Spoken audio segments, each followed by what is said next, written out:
everybody, and welcome back to another episode of Dance Talk Realness, a podcast where we discuss all nuances concerning education and dance, because a dance experience is an experience worth talking about. I'm your host, Truly B, and my co-host, Daryl P. A. And we are here with three awesome guests, and I'm going to go in the direction that my screen is. We have Mrs. Rachelle Provost, Mrs. Marsinah Vaughn, and Mrs. Candis Gamble. So, those of you who have been following us, you've met two of these lovely ladies, and we are initiating Rachelle into the family today. So, before we jump into everything, our quote of today is from Obi-Wan Kenobi. Daryl, I'll be trying. I keep telling you, you need to start finding these quotes for me, sir. Because okay, I will. I'll start looking up some. Thanks, boo. All right. So, from Master Kenobi, we have, you're going to find that many of the truths we cling to depend greatly on our own point of view, which I think is quite appropriate for today's topic, because we will be discussing an Instagram post that Marsinah so kindly shared with me. She saw it and she was like, yeah, no, you need to talk about this. And I saw it and I was like, you're right. We should have a conversation. And I definitely wanted to bring in more voices, just to be able to have a perspective of the different experiences we've all had in dance. Within the post, it is talking about different ways that people may have participated in systemic racism in dance. And we've all probably seen at least a thing on that list. But I'm interested to see what our different perspectives are. Before we address the first point, though, if each of you could just give a quick little background on yourselves, how long you've been in dance, your current affiliations in the field, so on and so forth, just to give the audience a little bit more perspective of where everyone's coming from. And we'll start with you, Rachelle. Thank you for having me, Truly. My name is Rachelle Provost. I've been dancing for more than 30 plus years, since I was 5 years old, growing up in a small town local dance studio, and then going off to earn my BFA in dance from Temple University. And then after undergrad, I went and earned a graduate degree in education. And so I've had the wonderful opportunity to merge the two together and spent quite a bit of time teaching in public schools here in Maryland. I spent a total of 9 years teaching dance at the public school level. So K-12, and prior to that, and also during that time, I spent a lot of time teaching at local dance studios as well. So I have that background of teaching at the small local dance studio, public schools, and community centers, and really everything in between. Currently, right now, as a dancer, I'm focusing on myself as a student, so I'm really just out there taking classes and just really taking the opportunity to learn and really grow more as a dancer. Awesome. And Marsinah? Well, hello again, everybody. Just to recap, I'm Marsinah Vaughn. I graduated with my BA in dance from the University of Maryland College Park, and I have my master's in secondary education from Walden University. I've been teaching for like 18 plus years, but I've been dancing as a dancer since at the age of 9, again at a local studio, where I'm so happy this post is going to happen, because a lot of these things happened in that studio that I was in. So that's just me. Yeah, K through 12. I've been at the same high school that I'm at now for like 11 years, but before that I was only in middle school, so I really haven't done too much of the elementary level, but most of it's been secondary. And Candis. Hi everyone again. I am Candis Gamble, and I have been dancing for over 25 years. Started it when I was young. I don't remember the exact age. 10, 11, 12, around there. And I have been teaching in North Carolina for the past 7 years, and then I came up to Maryland last year and had my first experience teaching in high school and in Maryland public school systems. I've taught elementary, I've taught middle, And last year was my first year teaching high, and now I will be teaching in PG County. So I'm moving on to PG County. Yay! Park High School. Starting a program there. I'm really excited about that. And yeah, so that's pretty much about it. Awesome. And people know my background. I've taught, I've studied, I've done the things. That's all I got. Samesies. We're the best hosts ever. All right, so let's jump into a few of them. Again, as I've shared with my guests, and I'll share with everyone listening, we're not going to go through every single point because it's like 10 slides, and I'm sorry, we got other things to do with our lives. But that aside, I've pulled around 7 of the points out for us to use as our jump offs for conversations. So, first one, saying ballet is the foundation of dance and or that it is the most important or difficult technique. See, I was torn with this one, and this is why I sent it to you, because I am guilty of saying that it's the foundation of dance in a way, just to get students to respect the technique and hold on to it. I need to reword that it's a foundation. Well, I need to reword that statement because it is an important genre to learn, but I'm trying to think, I don't want students to think that it's the most important one and that's the only one they need to learn. So that's what prompted me to send it to you, because I'm like, I'm guilty of this. I'm guilty of saying it's the foundation of dance. And I want to try to reword that. Yeah, I think we all are. I think we're all, I think it's been said by pretty much every single dance teacher. I've heard it growing up. But I think the reason why it's said is because of the vocabulary. I typically don't say that it's the foundation of all dance. And in that statement, it says all. But typically, what I would explain to my students is that it does give us the vocabulary that we're going to need for most codified dance forms. Codified dance forms such as jazz, modern, and tap. Even tap, we use a lot of the vocabulary. So if they can become well-versed in the vocabulary that we're learning whenever we're doing our ballet unit or whenever they're taking their ballet class, it's going to be easy to transfer the knowledge over to other dance forms. I agree. I'm guilty of using it too, saying it's the most important, but I think that it's very important for them to know it and to learn it, because just the discipline and the technique behind it, you're going to use that technique everywhere. So it's important for them to understand it and learn it for terminology reasons and for discipline reasons as well. And I would, of course, agree that I've been guilty of it.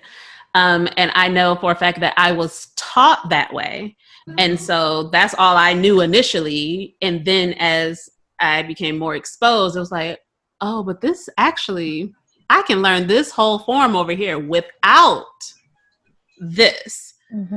There was still value in me having that information, but it wasn't what was supporting this other form.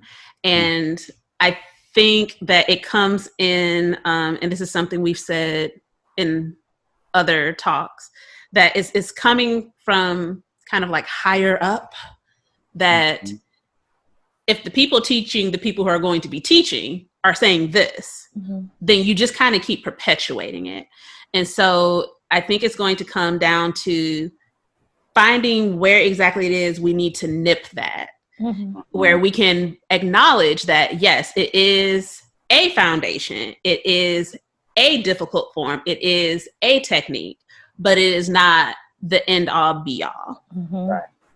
Yeah, I agree. And I think that, so my background in dance, or how I found dance or began dancing, definitely was not rooted in necessarily the studio, in that, like, I took ballet and that was kind of like where I began. I began we were just talking about this in our last episode, just, you know, really watching people move, watching friends dance on a dance team, and then kind of going home in my living room and like pushing the coffee table out of the way and basically trying to do it the way I saw them do it. And to a point to where like I feel like I became a mover. So when I went to college and took a class, I had never had a ballet class ever. And the first class I took in college was a jazz class. And the comment on like, oh, you're like, how long have you been dancing? And I'm like, really haven't. And I would say the more I studied the modern technique that I did in college, I felt like I became a better dancer once I found how to use my center, and I found how to move within the space. That then when I did, you know, finally take those ballet classes, you know, other things started to click for me, that I think, you know, of course, yes, it did help kind of solidify some other things. So I think that there's ways to enter dance and technique without it necessarily having to be rooted in a jazz class. And I definitely agree that it's the terminology, right? Like I think, and I feel like that's where even still today, you know, as an educator, that I wish I had had a little bit more ballet, because, you know, sometimes I'm just like, what is that thing called that you do? And I'm like, and I can't quite think of the word. But I think had I had a little bit more ballet, I would know exactly what I wanted to say and what I wanted to use. And so, you know, there's that. But I definitely think that the vocabulary is central to, you know, the other styles. But I don't think the technique necessarily is what will make or break a successful dancer. Mm-hmm. Yeah. All right. Our next one, which is closely connected to that, is referring to ballet and modern as technique in a way that implies every other genre of dance does not require formal training, skill, or technique. I've never said that one. I've never said that one either. Yeah, I don't think so either. Yeah. I've never. And I don't think I've ever heard that one. Like as a student, growing up, my dance teacher, and she was the owner of the dance studio, tap was really her thing. And I mean, she drilled tap like a technique. Like we would warm up at the ballet bar, we'd warm up in the center, we'd go across the floor with our tap shoes, doing different, a variety of rhythm patterns. So I mean, growing up, I learned tap is a technique, and it's just as hard, sometimes harder than ballet. Same thing with jazz. I learned to respect contemporary and modern, as well as ballet. So I definitely am thankful for the upbringing that I had in my small local dance studio. Because yeah, that one is not one that I'm familiar with. I've never heard that one before. Yeah, I didn't even have. Oh, say again. Can you say that one more time, like what it was? Mm-hmm. Yeah. Okay. Referring to ballet and modern as technique, in quotations, in a way that implies every other genre of dance does not require formal training, skill, or technique. Yeah, I never heard that before. Yeah, I didn't even take modern until college. So for me, similar to Rachelle, it was ballet, jazz, and tap in my studio. And like she said, tap, we started at the bar, doing things at the bar to warm up our feet. We went across the floor. You know, we had to learn all the terminology in tap, you know, what a riff was, what wings were, you know. So it had its terminology, and therefore it had its technique.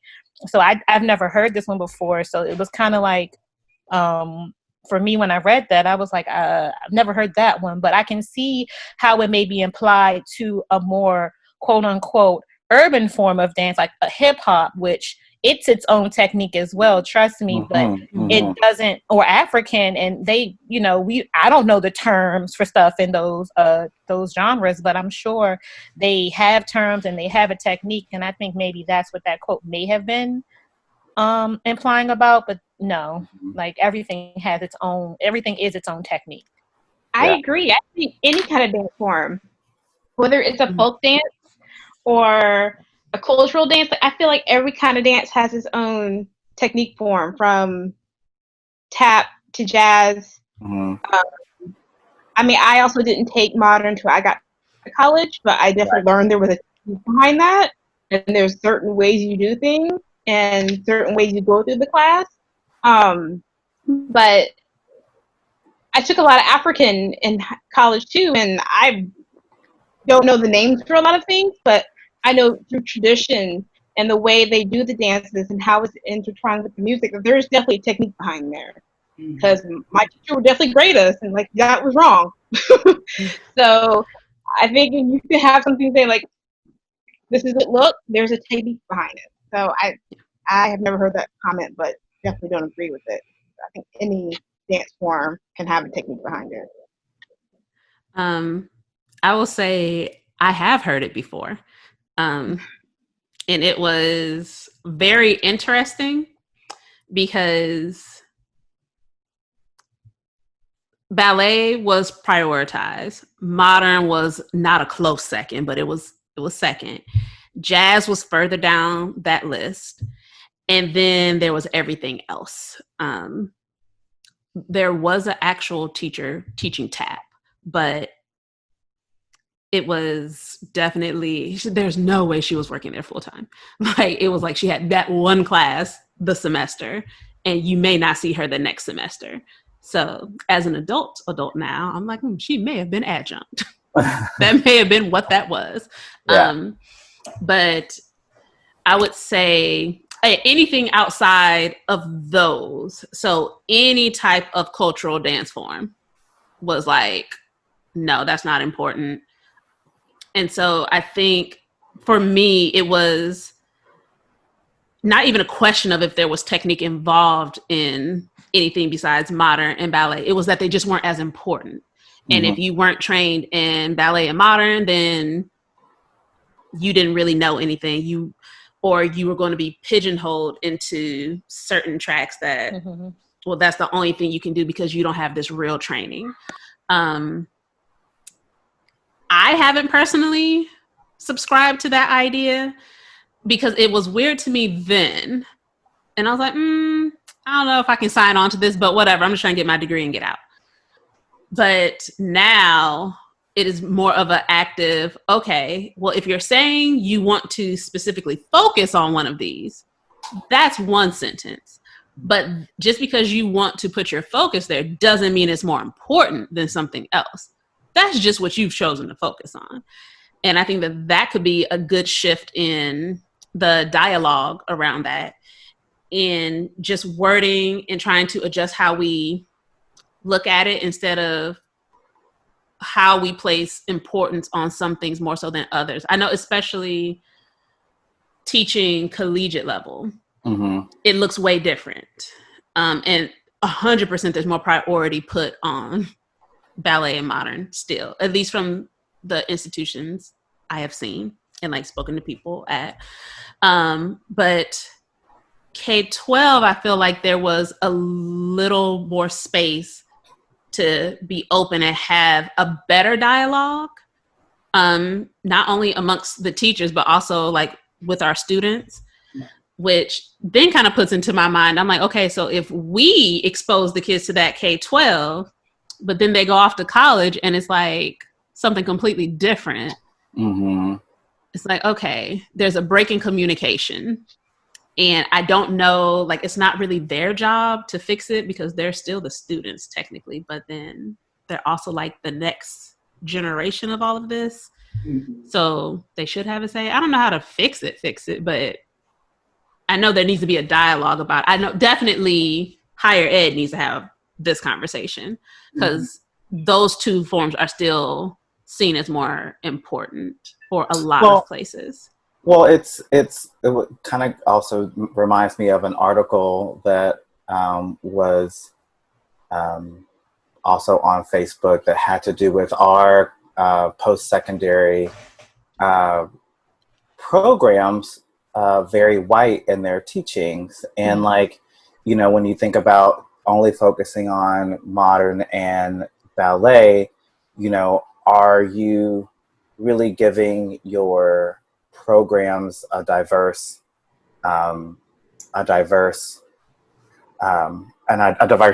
education. So, and it's interesting because I had a professor who actually commented on it, which I was, wasn't fishing for a comment or anything, but I was just wanting that. And she was very much like saying that the program that I went to, it was very white. The professors were all white. We studied Hawkins, which is a very, white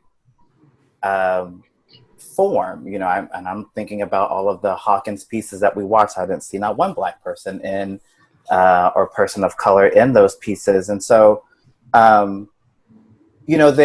she was basically in her comments saying that, that was a program that they're really looking at ways of really fixing that and changing that by offering more than just, your ballet, modern, and jazz classes, and what other forms that they could look at and offering to make sure that that they were trying to fix that. So hopefully other programs are really looking into that. And I will say that even while I was there, when we had to kind of do our capstone, our big projects, at the end of our senior year, I do think that was a place where a lot of people could really show some cultural things. And I'm thinking, basically being in Texas, there was a really high Latinx population. And so really being able to show that cultural background in dance and how they merged that with, some of the modern forms that we had learned was really interesting. So,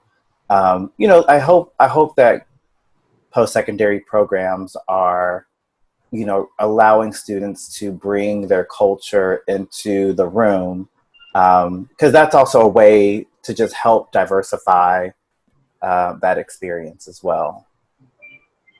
So. I agree. I feel like I went to a school that it wasn't perfect, but I think they tried to include different types of diversity in the dance genres. I had a teacher who went to Africa every summer and studied the traditional African dances and then came back taught it. And she had like 4 different sections of African dance. I went to the University of North Carolina, Greensboro. So I never really saw any other institutions because I don't have my master's. I just have my bachelor's. But it's like surprising. Like I know that all schools usually focus on ballet and modern. It's just surprisingly, when I hear this, that it's not really much else. Like we had ballet, we had modern, we also had a lot of sections of African dance. I had a teacher that was from Brazil. She taught capoeira, so we have a capoeira class. We had, so it was like, and we brought in a lot of master classes. I took a Bharatanatyam master class. We'll never do that again. But the technique behind that was insane. And I was just like, just pay so much respect to people who just studied their cultural dance for many, many years and as a profession and do that is amazing. And I agree that more higher institutions should try to diversify their programs. By if they don't have one there, bring in math teachers to teach it. And there should be more conversation with the K through 12 and because we want to feed these institutions for dancers. So we need to be able to have parallels where we can talk to our higher education levels and say, this is what we're doing, what are you doing, so we can prepare our dancers to go on to be collegiate dancers and professional dancers. Mm-hmm. Which we actually kind of just addressed this other one. So I will say it, but we just kind of already hashed this out.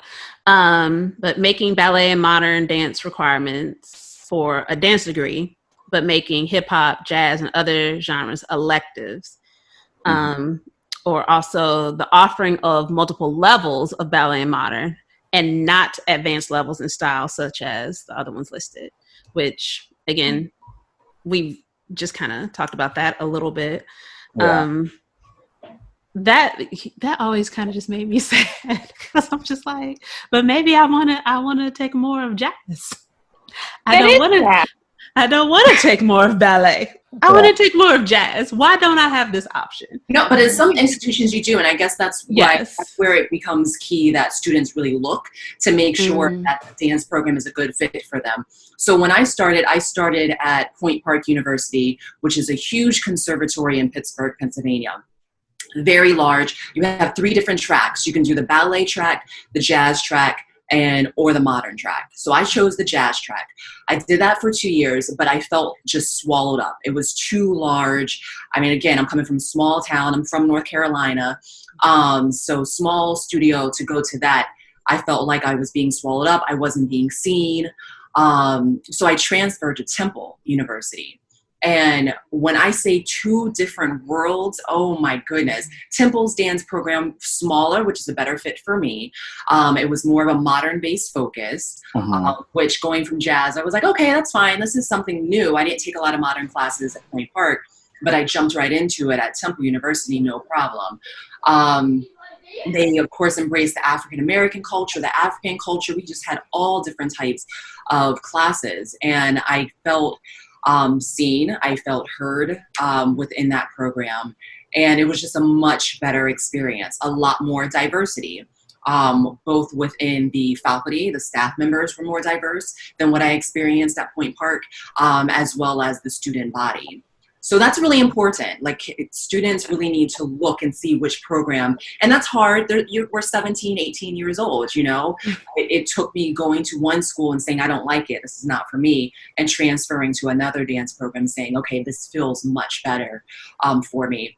I do understand though why the focus is ballet, jazz, and modern, because I think for higher ed, the goal is to produce students who are hireable, right? They want people to send out students who are going to get hired with big name dance companies, go on Broadway, start dance companies. They want to be able to produce as many students as possible that can go and perform concert dance. And so we got to think about what's concert dance, what's being produced, what's being backed financially. Ballet companies and modern companies. How much longer is that going to last? We don't know. But as of right now, those are the companies that are being backed financially. Those are the companies that are what we consider to be concert dance.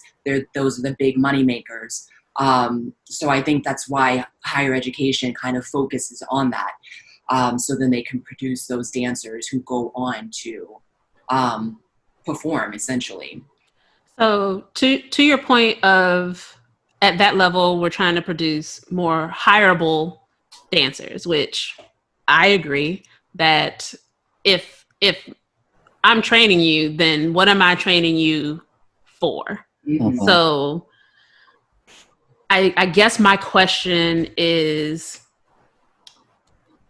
at what point, and maybe some of that shift is starting to happen now, because we've had no choice but to shift. Mm-hmm. But at what point does the shift start from us moving away from, okay, well, these are the hireable forms, this is what we focus on, to opening it up more? Now, I ain't got no answers.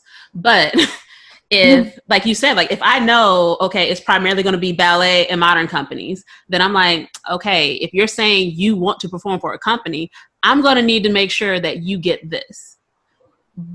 So, you know what? Maybe some of the onus comes on those who are creating companies, who are running companies, that if all you're going to do is promote this one thing, that is putting a cap on those of us who are educating and trying to give you more options. Mm-hmm. Of course, there's other avenues that need to be looked at, other things to be taken into consideration.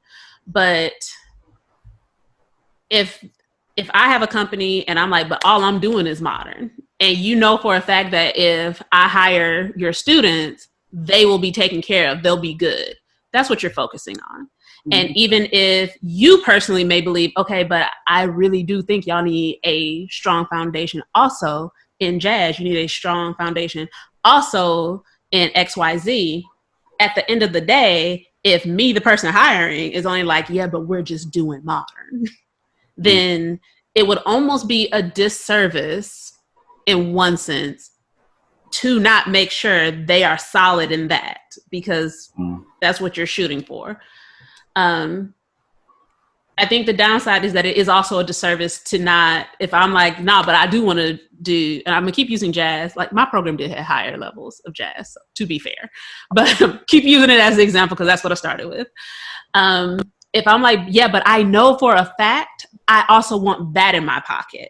Like, yeah, okay, cool. I have higher level in this too, but I also want this. I think that opportunity, there has to be a way for that to be there. But that also goes to your point of really looking at the programs that you are applying to and you're trying to attend.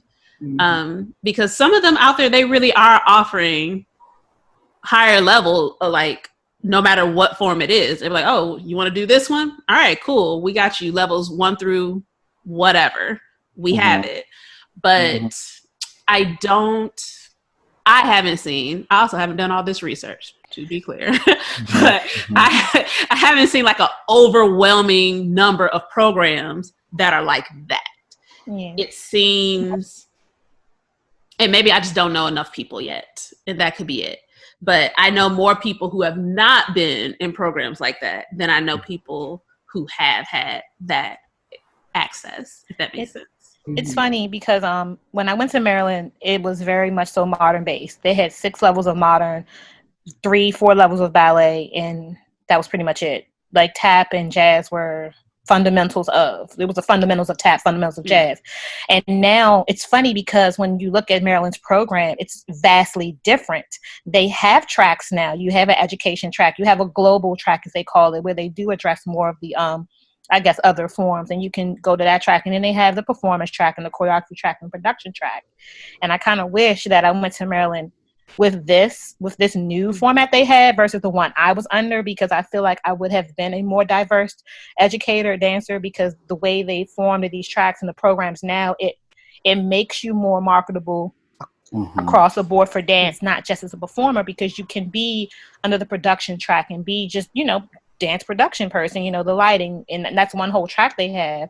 So I think it's really up to programs to really look at what's going on in the world. And like you said, maybe that'll happen now because we have no choices to shift, that programs will start to shift what they're doing to really look at who they're bringing in. And also as new professors or faculty come in, they're going to change it because the world is vastly changing.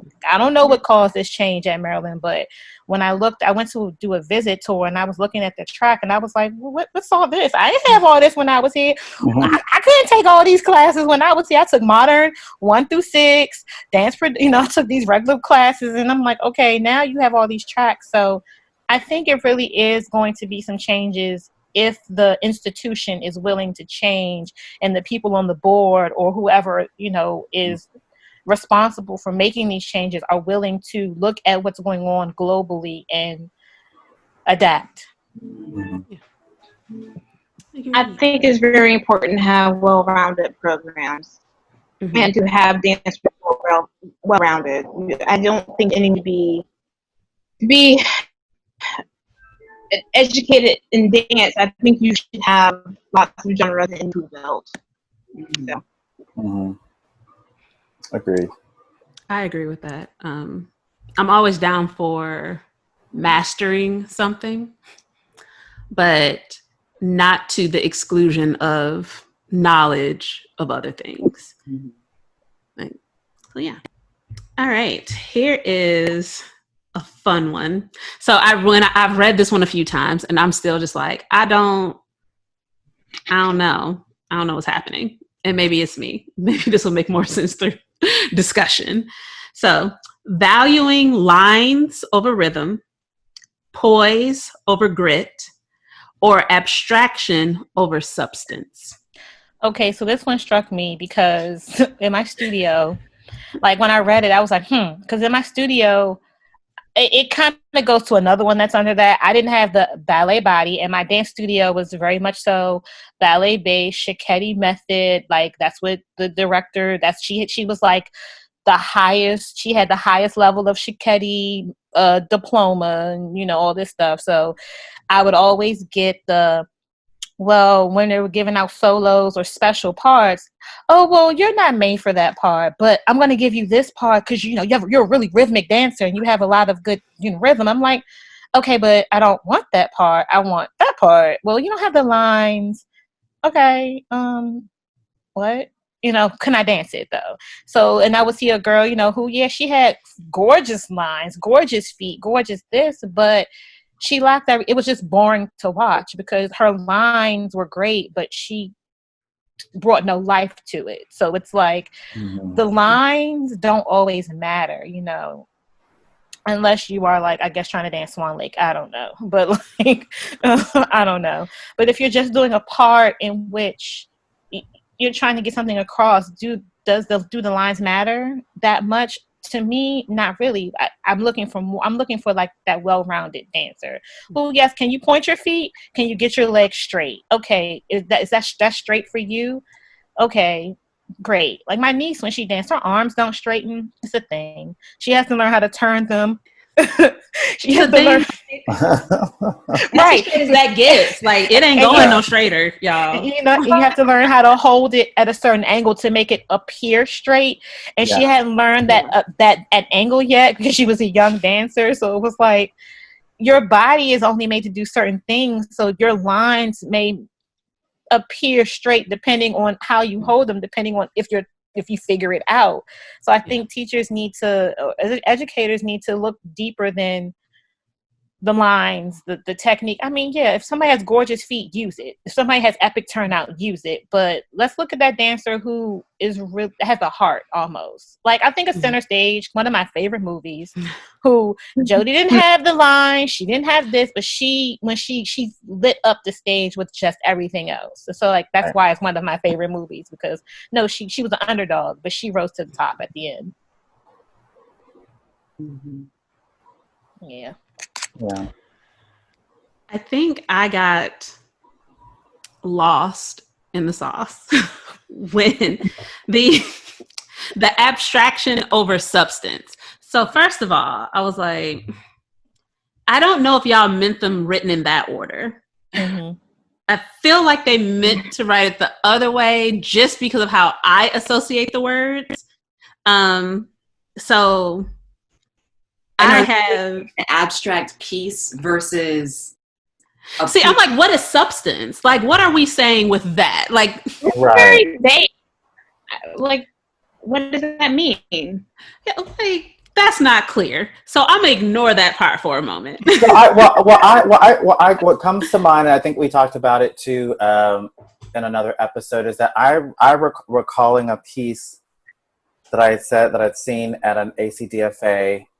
And it was a piece that made it to the gala. Oh yeah.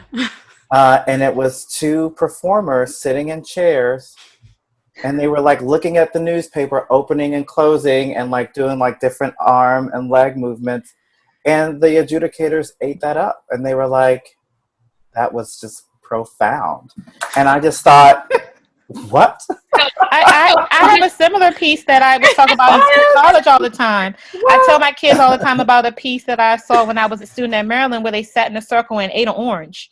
Like literally sat in a circle, peeled and ate an orange for 5 minutes, and they didn't move. They sat in a circle with a bowl in the middle, picked up the orange, peeled it, passed it, and then ate it. And I was just like, what? Well, at the end of the day, dance is art. Like, dance is art in motion. Yeah. Abstraction. So what would you classify that? So I would say that would be the abstraction over substance, because I felt like maybe that wasn't.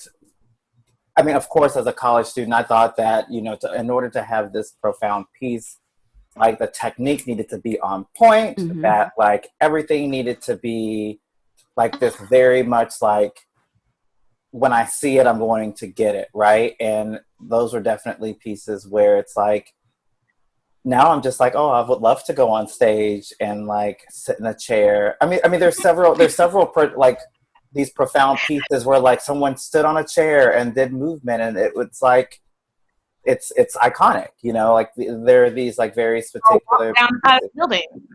Yeah. It's so. Right. I think as I've gotten older, I think I've been able to appreciate that more. I think all of the over blank in this and that statement, I think those are things that, you know, maybe because how we were taught, that those, you know, the poise, the lines. yeah, the line, like those are the things that you're supposed to appreciate more than the latter. I think there should be a healthy balance of both. You should be able to have substance and abstraction, but Mhm. you know that doesn't always happen. Because I think that is possible. Yeah. That is very possible to have. It was literally that piece of it that I was like, I don't know that I'm feeling y'all example. The first 2/3, I'm like, all right, I'm with you. I see this comparison contrast. I see you. That last one though, I'm just like, I don't know. I don't. But with valuing lines over rhythm, poise over grit, taking those, I think actually similar to the last one, I think there's a place and a time for everything. That there may be a time that I'm like, but I just need this line to be visible. I need to see that for that to get my point across for this piece. That being said, though, I can't stand somebody who has no rhythm. Why? Why can't you be on the beat that you're supposed to be on? Like, be on the beat of the music, not the beat of your heart. Like, I can't. Like, the musician in me says no. Yeah. And, you know, and that's my personal issue that I try to work through. But like my students will tell you, I will berate you off of being on some other rhythm besides what I told you. I can't stand it. So for that one, I'm like, I understand how it is problematic to place one over the other. But if I had to, though, I will place rhythm over the lines. And I will place grit over poise. I will. Yeah. Those things will happen. I don't know that last one though, because I'm like, it can be abstract and have substance. That's right. Yeah. Like, but those aren't mutually exclusive. So yeah, I don't know. I agree with that example, that part of the example, but yeah. But others, yes. Okay, we'll do one more because I know a couple of you have appointments. And I'll respect your time. This one, for me, I feel a type of way. I'm trying to work through it. So, giving scholarships for talent instead of potential, or giving scholarships to students who have had the ability to take classes or intensives, rather than the student who studied dance at home, public school, community centers. Yeah. So, yeah. Okay. I, in audition settings, have always been a fan of, but I see potential in this one. But let me tell you something about a child that has talent. Yeah, they should also have opportunities. Like, the wording of this sets me on edge. That this is something like an either or, and I'm like, why not both? Yeah. Because you're not going to tell me that because I've had access to take these classes, that I can't be as eligible for a scholarship as someone else. First of all, okay, you know what? Personal aspect of this. What you're not going to tell my child is that because I found a way to get them to a class, that they cannot be as eligible as someone else whose parent was not able to. So that ain't no shot at nobody. That's just a testament to the fact that I was like, you know what? I'm an artist. My kids want to be in the arts. That I will do what is necessary. If it means I have to sacrifice, then I sacrifice for them to make it. So that's not the child's fault that they have had access. Their parents figured it out. It doesn't necessarily mean that you're coming from this well-to-do family and you have all these things. Because let me tell you what's going to happen in this household. They don't come from that background where everything's going to be paid for. So what I'm going to need them to be able to do is with the talent that I've been able to invest into, that they are able to get a scholarship to go somewhere. Yeah. So I clearly you can hear, took that one a type of way because I understand the point. And I am 100% that type of educator that I won't by default always go with the person who I'm like, oh, you've clearly trained longer. like being able to see someone that has like the drive and the hunger for it, and you're like, oh, I can work with you. We can make this happen. I'm here for it all day. But I'm also not penalizing somebody because their parents figured out how to make something happen. There is an assumption in that, okay, so look, because it'd be talking about like Black people, people of color. So there's this assumption that I read in this that we don't afford these things. That's how I read that. And I'm like, what you're not going to do is put that on all of us. I'm not saying that struggles don't happen, but you're not going to say that by default the Black kids don't have access to things, because yes, we do. There are people who actively find ways to go into the community and make sure that there's access. So don't word it like this, because to me, and there was a few other points that were worded in a similar way that I'm like, I get your point, but you're saying this as though default is we can't afford, we don't have.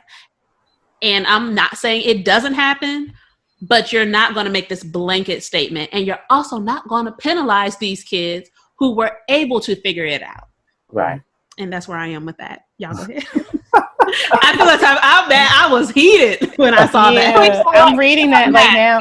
I'm reading that now, and right above it, it's the whole assuming all dancers have this. It kind of tied into, that whole factor. I mean, no, all students don't have access. All students don't have this. But like you said, if a student really wants it, if a person really wants that scholarship, they're not hungry for it, they're going to find a way to do it. Their parents are going to find a way to do it, just as well as the student who, I can get to all the classes, I can do all of this, but the scholarship shouldn't be based off of one thing or the other. It shouldn't be either or.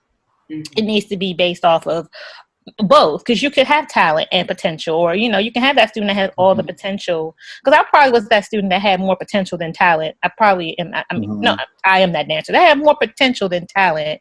This is a natural thing. But I didn't get a part or a scholarship because they had the opportunity to take all these classes and they could get the scholarship or the part, and I'm looking like, well, I bet you they can't dance it better than me. that internal, and that's the thing. You get this student that has all the talent, but are they really that well-rounded dancer you're looking for? Just because they've had the opportunity to take this and do this, what did they use the opportunity for? Did they only go to ballet and modern classes? Kind of going back to what it was, did they expose themselves to other things? But that student with potential may have had more exposure. So you can't really, like you said, you got to just take what it is. You can't make it either or. Right. Yeah. I ran into this a lot in middle school. I had a student who studied studios. A lot of studios in the area were competition studios. They knew how to do a lot of tricks. They were obviously trained in technique and do tricks. So I had a company class, and the girls would come and audition, and it's like, they have beautiful technique, but sometimes they get on stage and it's just kind of like their face go blank, and like, I don't feel anything when they dance. They do all these tricks and beautiful technique, but where is the emotion? And students would come out and couldn't do it completely the same way, but could just move with all this emotion and passion. It's like, okay, I see the potential in you. I'll put you in company class because I feel like you have the potential to be better, grow better, and can learn technique. And then the studio students would be mad, like, why are they with me? I ran into that a lot. And I had to pull some people and let them know, like, look, honey, just because you have the opportunity to take all these great classes and it's paid for you to go to this competition studio, doesn't mean that someone else can't earn the same level that you are at and be at the same level you were at just because they haven't had all the training in the studios. I ran into that a lot. And a lot of, like, deconditioning students think different ways. So. Yeah, and I they'll think learn from each other. Yeah, I think so. And I think with that, it's like, if you have potential, I think in those cases, when you're looking at potential, it needs to definitely be about that growth, right? Like, how much can I get you to grow within that, within the time frame or whatever we're doing. Even with, on the flip side of that, with someone who is very talented, are you coachable? You know what I mean? Because sometimes there are people who are talented that I would never want to work with them, because if you're coming from a place where you know everything and you're like, well, I could do that and then some, or I want to do it the way I know how to do it, then I feel like at that point, then you're not, I don't care how talented you are, I just wouldn't want to work with you. So I think when you're looking at those scholarships or you're looking at those opportunities, you know, I think both the potential and the talent have things to work on and places to go beyond just where you see them in that audition period. Because I know there's some talented dancers that they're just burned out, you know, they're burned out, and you're just not going to get a whole lot out of them working with them. So it's like, yeah, I'd rather have the person that is hungry and has that potential, because I'm going to get more out of them than I would the, you know, the student that, you know, has all the talent in the world. Same as, you know, that person who has potential, you know, maybe where they're at, they just won't be able to rise to that occasion at that time. And that's just, those are just truths and facts, right? So, yeah, but I definitely agree. Yeah, it needs to be, it's not an either or. I think you should be able to look at both and find ways to provide opportunities for both of those. Yeah. I agree. Yeah.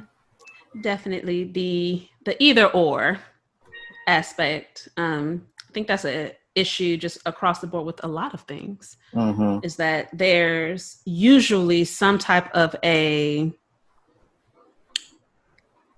gray space that exists, and most of life is actually lived in that space.